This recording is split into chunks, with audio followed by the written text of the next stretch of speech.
if I die today. I'ma go and get some money if I die today. I'ma go and get some money if I die today. If I die today. Cold flows for a cold mind, see a new world, but I'm so blind. Kick rocks when your time's up, better start digging like a coal mine. Cold heart, seen cold times, it's a bold move, but the sunshine raise up when you... Good morning, Cardano Army. It's your boy Boomin coming at you with yet another video, guys. Go ahead and hit that subscribe button, that like button, and that notification bell.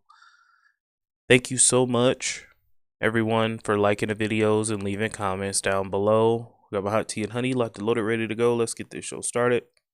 We're gonna zip zoom through this video, guys. We got some ISPOs here that are ending this month, so if you're in any of these pools, please move your stake to 1Com. ScatDAO, unfortunately, that's going to be ending here in about 5 days. Black Finance is going to be ending on January 10th. Genius X is going to be ending on January 15th. Goat Tribe is going to be ending on January 25th. All right, guys, make sure you check your pool to see if they're active. And if you're not in an active pool, switch your stake immediately to 1Com. Ticker symbol 1COMM. Guys, you know the drill. Join 1Com for delegating your crypto to keep Cardano decentralized. Follow 1Com for Twitter for Cardano news and notes. 0% fees until at least the end of June 2023 for all existing and new delegators. Thank you to 1Com for sponsoring the channel. Let's go ahead and move on.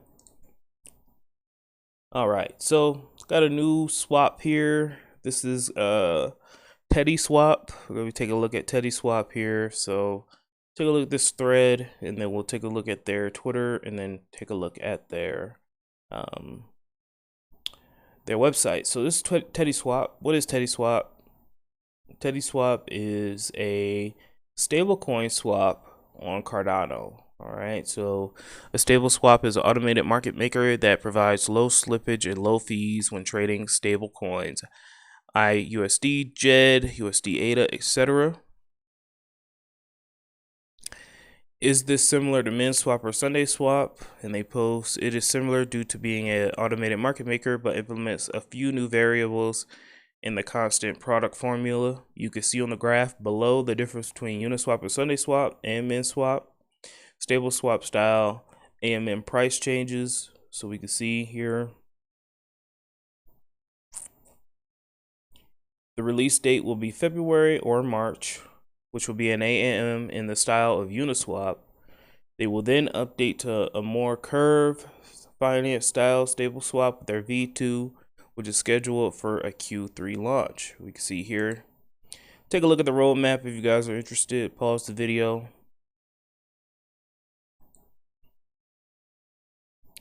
Current devs are CEO of SAIB Inc. This person here, at least they're doxed. You know, that's good. They're doxed. The devs are doxed. Thank goodness. They look like real people, but if you are gonna do this, please, do your own due diligence. So this is TeddySwap, guys. Let's take a look at their Twitter here. Pretty cool.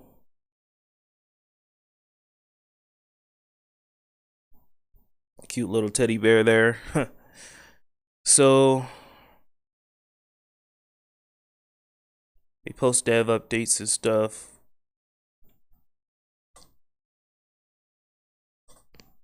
And then let's take a look at their website.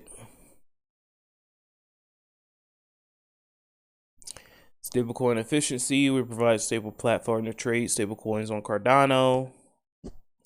Stable pairs, which is awesome. This can reduce the risk of impermanent loss. Yield farming, minimize impermanent loss, like I said. Democratize ownership, deconstruct the walled gardens of basic financial institutions. Efficient liquidity, yield farming, in collaboration with Saturn Labs, all on the Cardano blockchain. All right, guys, that was the TeddySwap overview. I'm going to retweet this so that you guys can take a look and do your own due diligence here. let's go ahead and move on. Finally, guys, we got the CEO of Cody. He's going to be explaining multi-dag, Explorer bridges, Cody Treasury, and then Djed.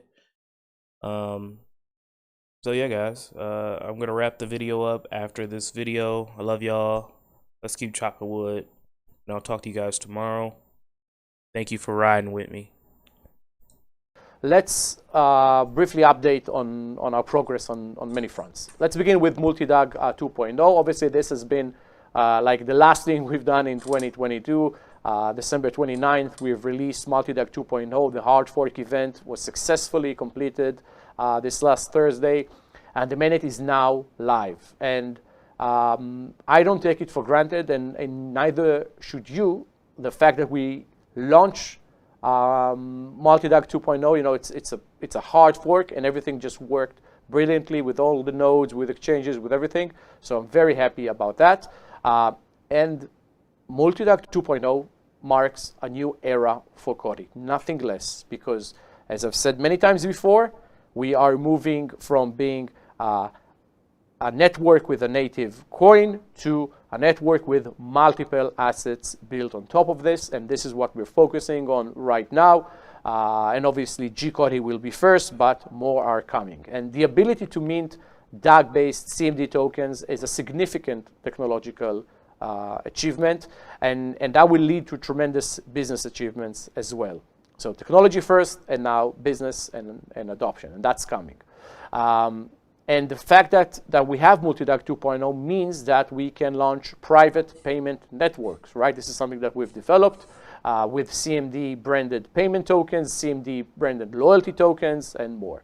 And this enables enterprises all the trust chain capabilities, no compromises there. They can achieve high scalability, security, high throughput. They can tackle, you know, all the critical requirements for enterprises today. Now, alongside multi-dag 2.0, we've released Explorer 2.0 and Bridge 2.0. The wallet app and everything is now deployed on mainnet. The big things at the Explorer level are the ability to search for any token that was generated on the trust chain, not just Cody, and view detailed information related to that token. It also gives you access to Cody full node list, and there's quite a few of them, and at least 100 more on testnet. And as I've mentioned in the past, one of our goals for 2023 is actually scaling up the number of mainnet nodes. The Bridge wallet app was also released.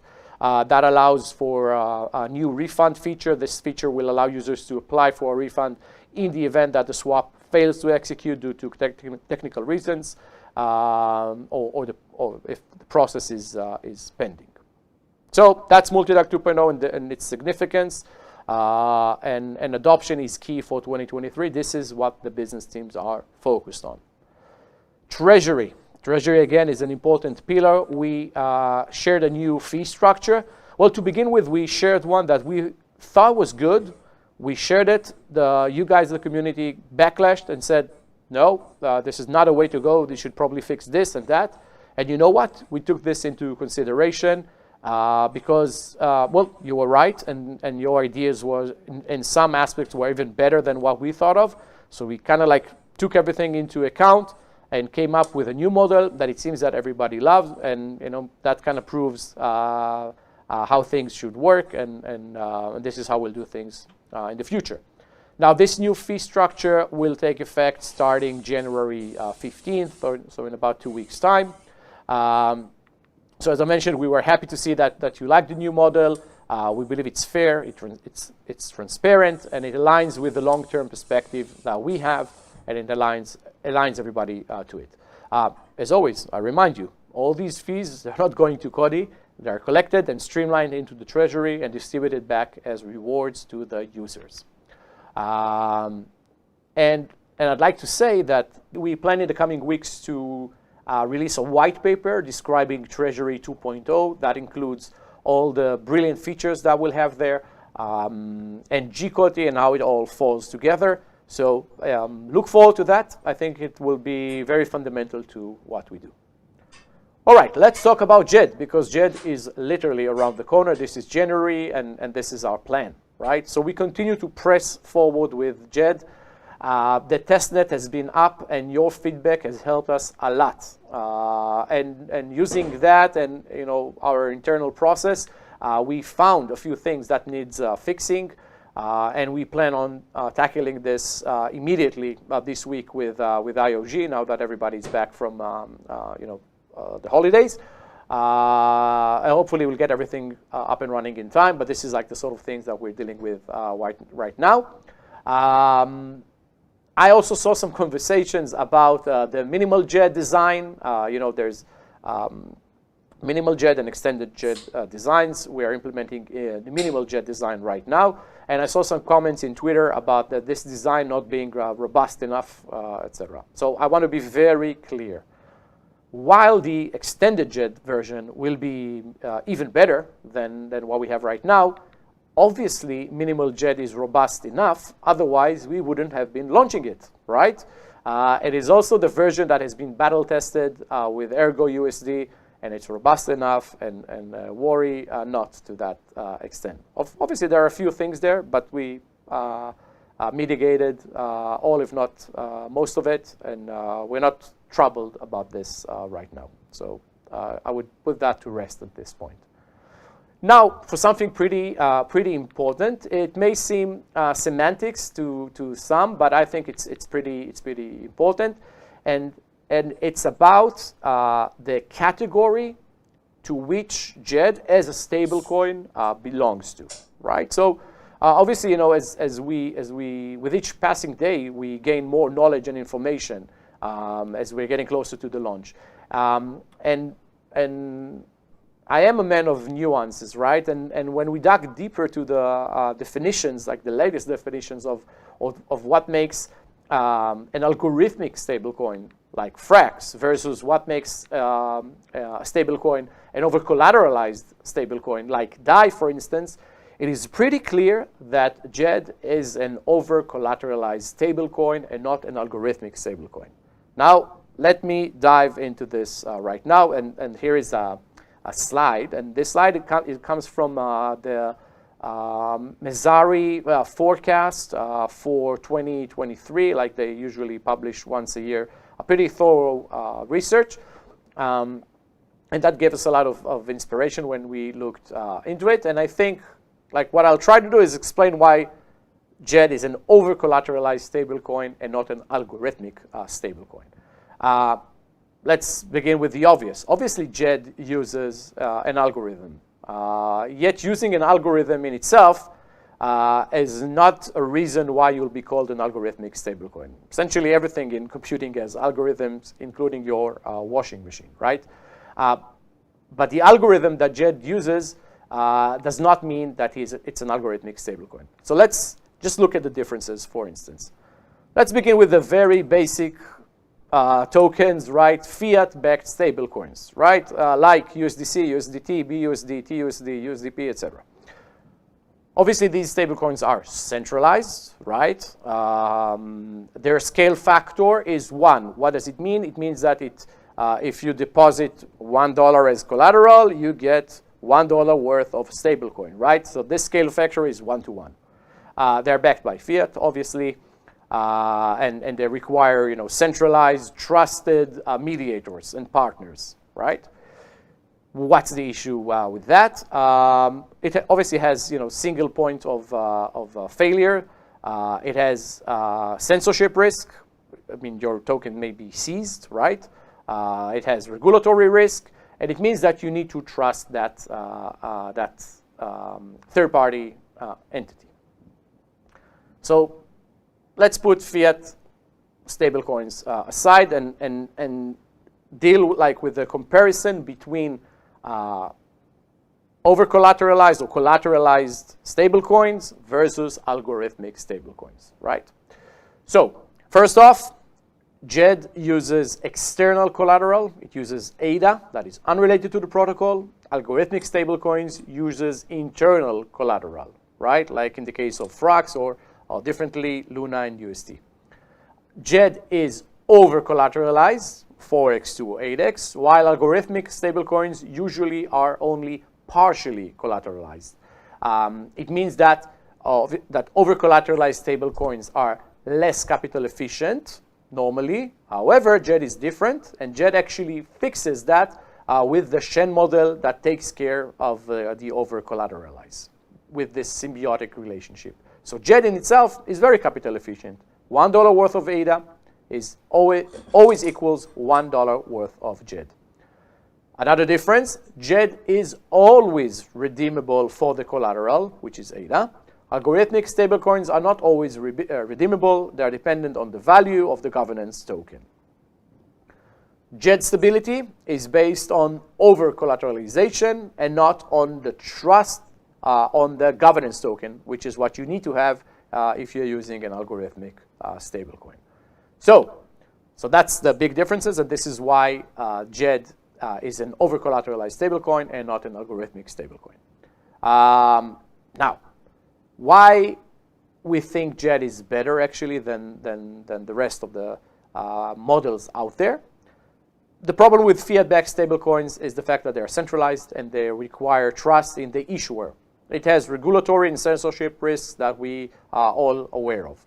Algorithmic stablecoins require you to trust both in the algorithm stability model and in the price of the governance token, because if that crashes, it may lose the peg. Over-collateralized stablecoins are usually better. The problem is that they're not capital efficient, but Djed actually solved that by completely separating the stablecoin itself, which is capital efficient, from the collateral providers, Shen, and they are incentivized with fees and everything else. So we think we kind of like took everything, the best in all worlds. We'll be summarizing all of that in an upcoming article, but from this point forward, note that we'll be categorizing Djed as an over-collateralized stablecoin and not as an algorithmic stablecoin. Thank you so much, Vechain and Cardano Army, for your amazing Patreon support, guys. I'd like to give a shout out to Maryland for Crypto, Anthony Andrews, Farouz Din, Kyle Bachi, CryptoSVT.si, Angeltopia, DNC Vale, Leon Jackson II, Kragan, All Flare LLC, Lucky Sunshine Token, and VET Docky. I hope you enjoyed the show, guys, and I'll be back with another video soon.